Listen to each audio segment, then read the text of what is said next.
Fala galera, bem-vindos ao canal Ex-Enem. Meu nome é Cauê Gomes, professor de Geografia, e hoje a gente vai falar um pouquinho sobre práticas monopolistas. Vamos nessa?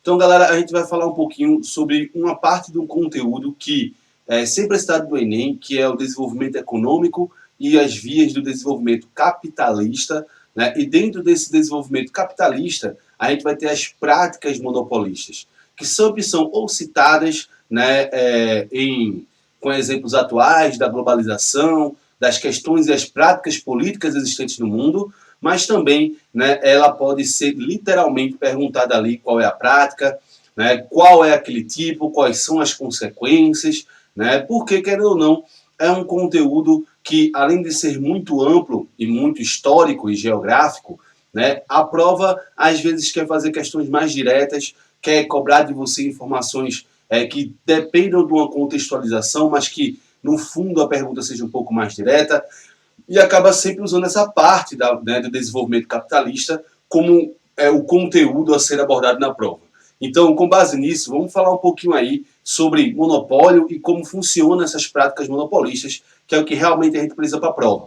Vamos nessa. Então, primeiro eu preciso entender, sim, né, o que é monopólio, e a gente aprendeu desde a quinta série que monopólio é quando uma empresa, uma pessoa ou Estado detém o controle de um certo tipo de produto, e por ele ter esse monopólio, esse controle do produto, ele acaba interferindo na lei da oferta e demanda do capitalismo. A gente sabe que a lei da oferta e demanda baseia naquela ideia de que quanto maior a oferta de um produto, quanto mais ele tiver fornecido, né, aí, no meio, no mercado, menor o preço. Né? Se ele for maior, a oferta maior do que a demanda, o preço tende a cair. Se a demanda for maior do que a oferta, o preço tende a subir, aumentando o lucro das empresas. Outra que a prática do monopólio interfere na lei do capitalismo é a lei da mão invisível, que seria baseada na livre concorrência. Se eu tenho várias empresas concorrendo uma entre outra, a tendência é que o mercado se equilibre e o preço fique mais justo,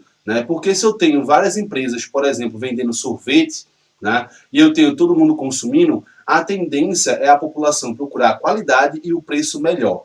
Né? Então, se você quer concorrer com alguém, você tende a baixar o preço para buscar o mercado e assim a concorrência vai lhe dando aí melhores produtos e melhores preços, garantindo a justiça, né, das estruturas econômicas capitalistas. A lei da oferta e demanda e a lei da mão invisível ou lei da livre concorrência. Então, se você tem um produto que só uma pessoa tem, né, isso ele faz com que ele possa vender o preço que ele quiser. Isso permite que ele não busque muitas melhorias para alcançar o mercado. Né? O clássico monopólio que a gente convive desde pequenininho é cantina de escola. Tu lembra disso?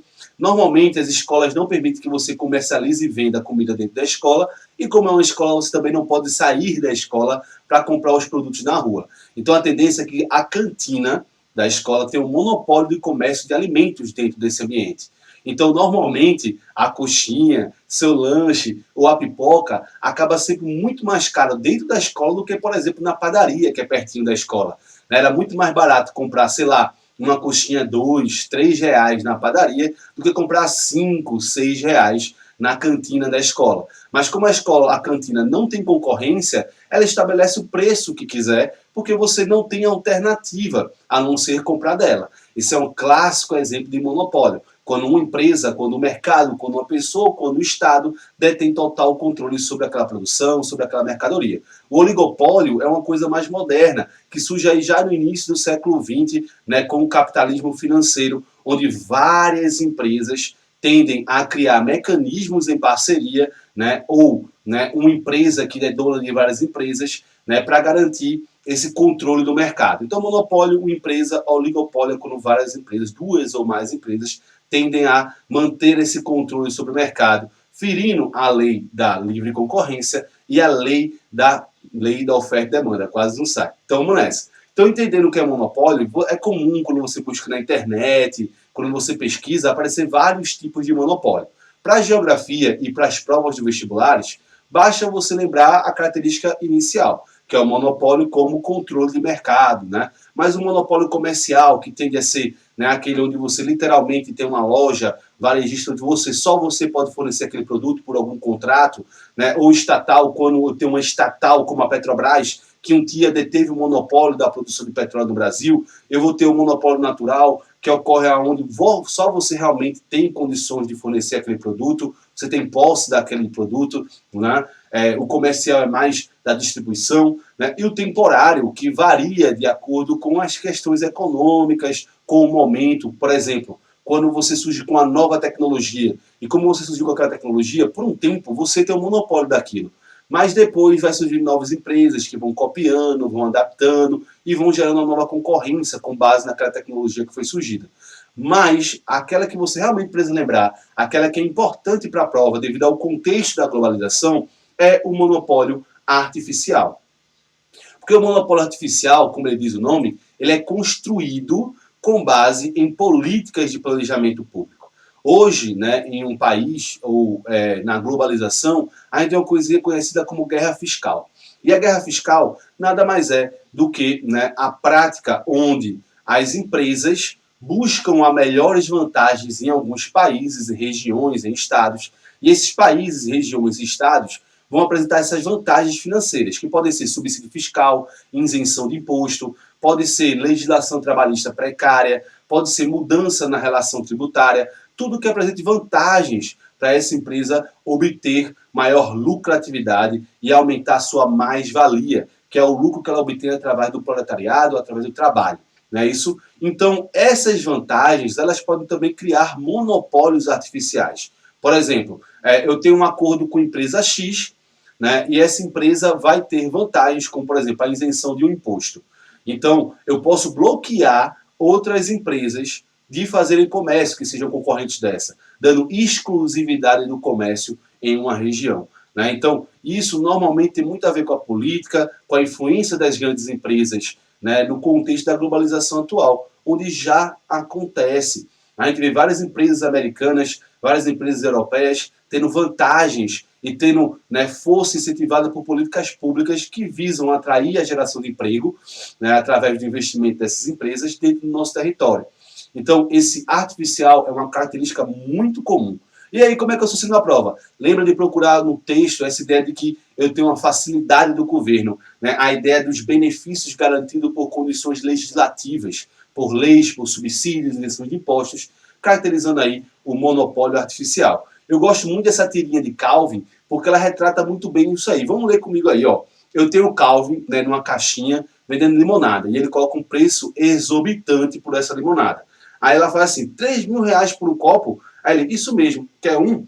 Né? Aí ela faz, como você vai cobrar 3 mil reais por um copo? Aí ele faz, lei da oferta e demanda. Aí, que demanda? Né? Qual é a demanda que você está procurando? Aí ele faz, sim, muita procura. Né? Ela faz, é? Ele, é. Né? Claro como o único acionista dessa firma procura um lucro monstruoso para meu investimento. Não é isso? E como presidente e diretor executivo, né, dessa empresa, procura um salário monstruoso.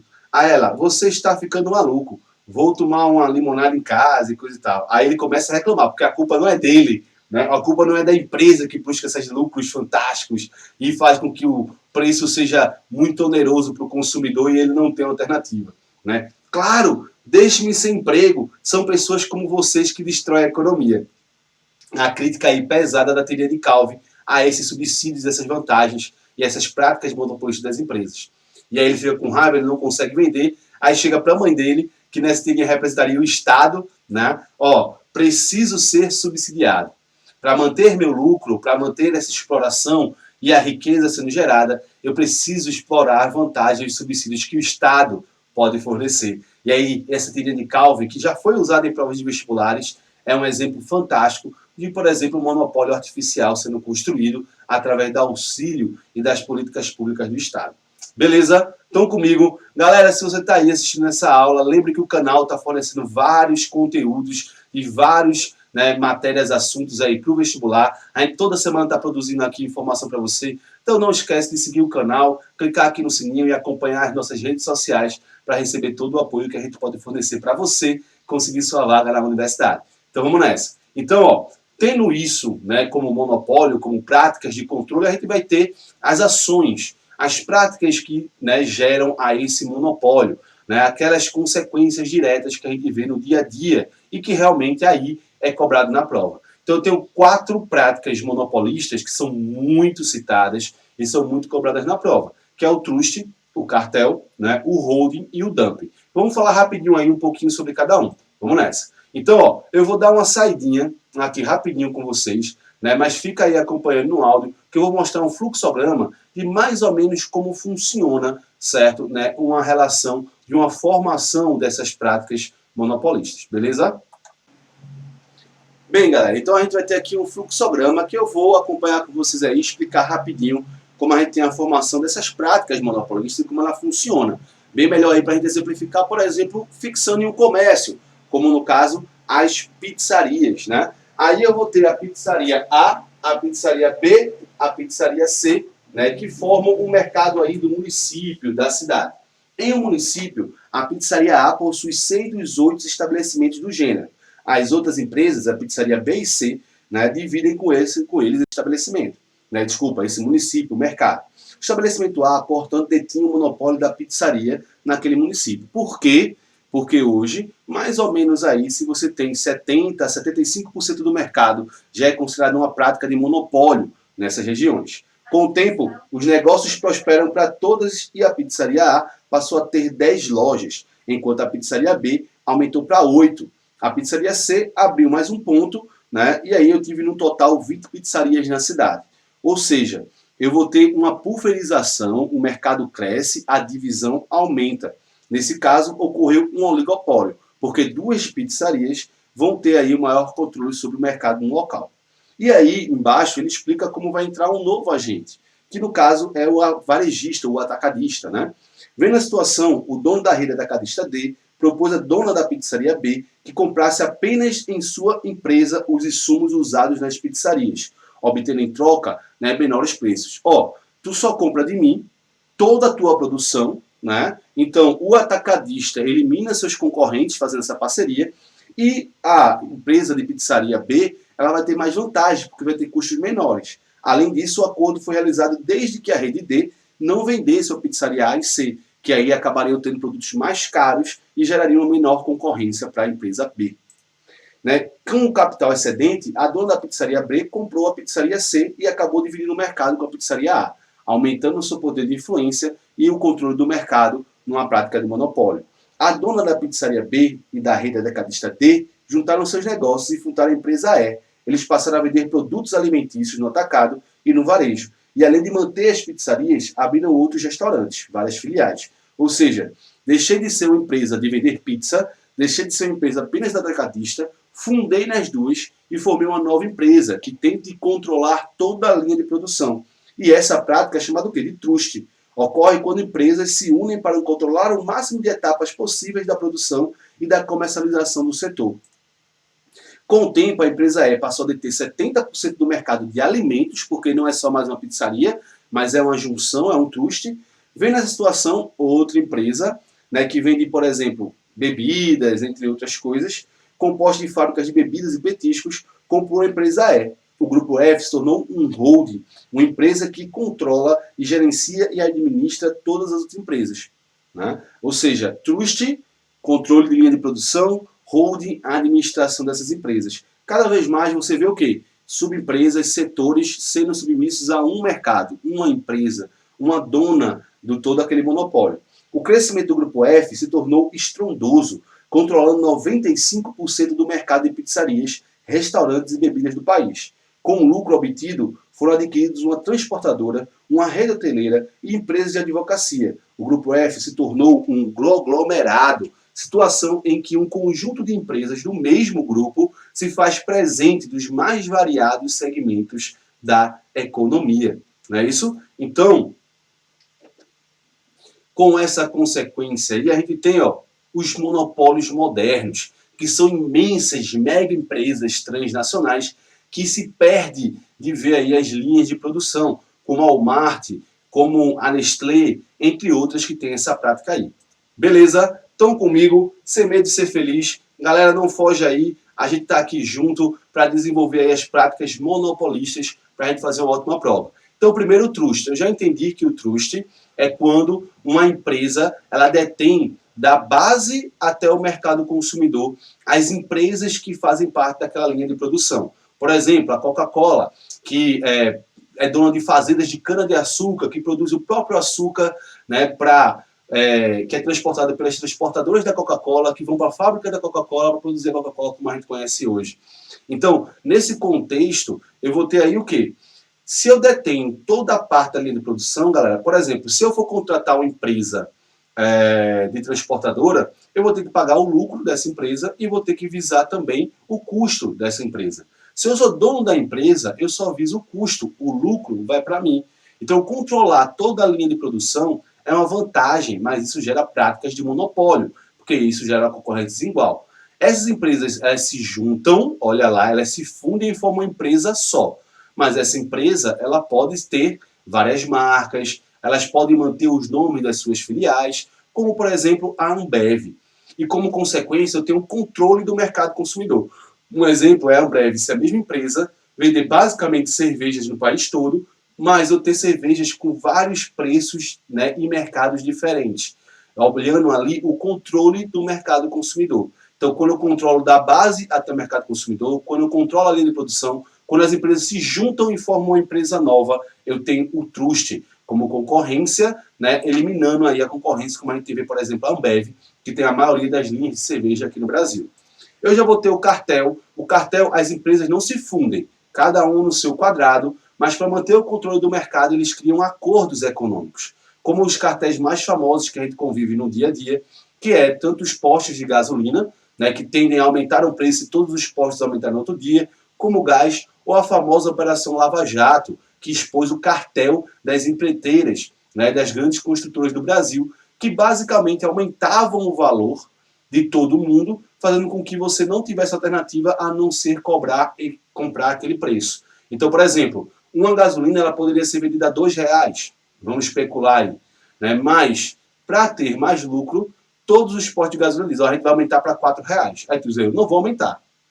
Não, mas tem que aumentar, porque se aumentar, todo mundo sai ganhando com o lucro e elimina a concorrência. Então, cartel é quando várias empresas se juntam, certo? E fazem acordos econômicos, mas não se fundem e não formam uma única empresa. Tanto o trust quanto o cartel, ele é proibido, certo, galera? Não esquece disso. Mas, infelizmente, devido à variação de gestão política, à fragilidade de alguns governos e estados políticos, essas práticas ainda são muito utilizadas no mundo como um todo, certo? A evolução disso aí, a gente vai ter o holding. O holding é quando a empresa ela é criada para administrar as outras empresas. Quando essa empresa, na prática, ela não produz nada. Ela é dona de maior ação das empresas, né? E quando ela é maior dona das ações, ela é a maior que acionista, ela é majoritária. E aí ela toma conta, ela que diz, ela que manda como essas empresas vão agir. A Nestlé é uma das mais famosas do mundo. A Nestlé, por exemplo, ela produz vários produtos de alimentos que a gente está associado, mas também produz várias outras empresas de roupa, de pesticida, como a própria Walmart, que a gente vincula muito a ideia de supermercado varejista, mas ela também produz muita coisa, de pesticida agrícola, a roupa, a vodka, a achocolatado e assim sucessivamente. Mas essas empresas, elas são administradoras. Elas mandam em outras empresas que são subsidiárias e que ela tem o domínio das ações. Ela é a majoritária, então ela administra, ela manda, mas na prática ela não produz nada. Eu tenho vários exemplos aí que a gente tem de holdings, né, como essas imagens aqui. A própria Nestlé, por exemplo, que é dona da L'Oréal Paris. Né? Você pensa L'Oréal Paris, a Diesel, a Lacoste, que são empresas tão fortes, elas são, né, empresas da Nestlé, da Walmart, a PepsiCo, a própria Coca-Cola, que vende vários produtos da Coca-Cola derivados, né, e diferentes aí. Mas holding, ó, associa. Como eu procuro na prova, holding é quando a empresa, né, ela é formada para administrar outras empresas. Na prática, ela não produz nada. Ela é majoritária através do controle das ações, tendo uma prática aí, né, de controle acionista e administrativo. Beleza? E por último, mas não menos importante, eu tenho o dumping. Um dumping, galera, é a prática de desregulamentação do mercado. É uma prática de gerar uma concorrência desigual para quebrar os seus concorrentes e dominação de um mercado em si. Como assim? Um dos mais famosos, para a gente entender melhor como isso funciona, né, um dos mais famosos práticas de dumpings aqui no Brasil foi quando a Coca-Cola comprou o Guaraná Jesus, que é um Guaraná bem típico ali da região do Maranhão, que é um Guaraná que é mais ou menos de tutti-frutti aí, né, é delicioso gelado, mas perdoem os maranhenses, eu já tive a oportunidade de ir para lá, né, estado maravilhoso, né, vou visitar novamente aí o Maranhão, mas se esse refrigerante é quente, meu Deus do céu, coitado. Mas existe uma lenda, e aqui ó, é lenda, eu não tenho como afirmar isso, que quando, né, a Coca-Cola comprou o Guaraná Jesus, a receita original não foi vendida, né? E aí por isso a galera diz, não, mas antes era muito melhor, aquela coisa toda. A própria Coca-Cola teve que fazer uma campanha em peso no Maranhão para falar sobre o gosto que se mantinha, sobre a qualidade que se mantinha. Mas vamos voltar aqui para o dumping. Vê, eu tenho um mercado como o estado do Maranhão, que está sendo dominado por um Guaraná local, no caso o Guaraná Jesus, o refrigerante Jesus, não é isso? E aí os Estados Unidos, desculpa, a Coca-Cola, que é uma empresa transnacional, que é um mercado enorme, ela faz o quê? Ela vai vender, ela está perdendo o mercado, o Guaraná Jesus, então ela é uma empresa que pode vender abaixo do preço de comercialização. Como assim? Vamos imaginar que a Coca-Cola para produzir custe R$2. Estou só especulando aqui, certo, galera? E o Guaraná Jesus, ele é mais barato, R$1,50. Então o Guaraná Jesus vendendo a R$2 ainda lucra aí, né, 50 centavos em cima da venda. A Coca-Cola não pode vender mais barato que R$2, porque R$2 é o custo. Então ela não está lucrando nada com isso.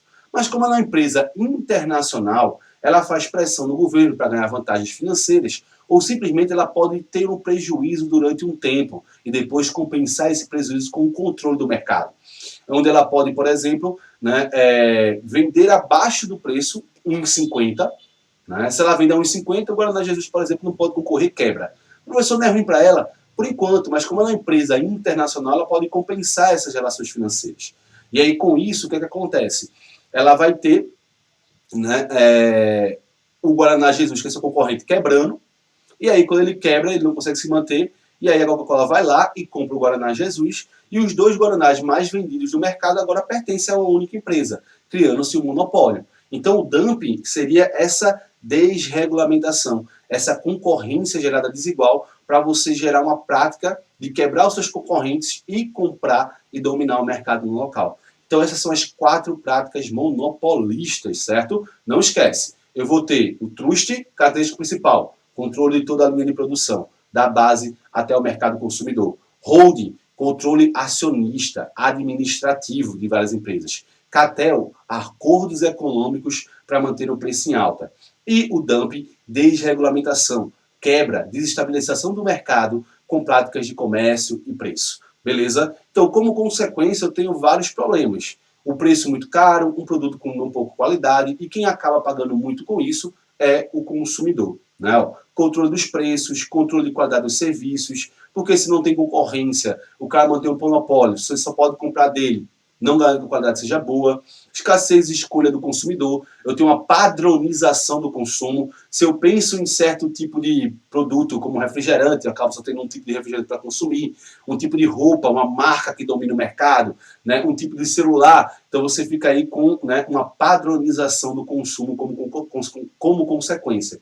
Rigidez diante da implementação das empresas, pouca geração de emprego, né, poucas vantagens ali na consequência. Um exemplo que a gente tem é a Lava Jato, um dos maiores quartéis, né, que envolveram o contexto político do Brasil, onde eu tinha várias empresas e construtoras que estabeleciam preços exorbitantes, né, nas licitações, e a gente acabou pagando o preço por isso. A gente tem o exemplo da Fox sendo comprada pela Disney, onde existe um medo de você perder uma variedade de coisas para assistir, ou de estilos diferentes, porque você vai acabar sempre seguindo um certo estilo de empresa no cinema, ou a própria, né, rede internacional aí das redes sociais como o Facebook, que controla o Facebook, o Instagram e o WhatsApp, que são as 3 maiores redes de comunicação hoje utilizadas, né, nos países mais desenvolvidos. E a gente viu o peso disso na influência das eleições, né, dos Estados Unidos ali de Donald Trump. Então você vai ter um monopólio da informação que é característico muito grande hoje dessa 4ª revolução industrial. Beleza? Só alegria, galera. Então, ó, obrigado aí pela aula, obrigado por participarem, obrigado por assistirem. Compartilha a aula se você achou interessante. Manda tuas dúvidas aí que a gente pode tirar as dúvidas Obrigado por tudo e vamos que vamos junto para obter o sucesso e garantir nossa vaga na universidade. Vamos que vamos!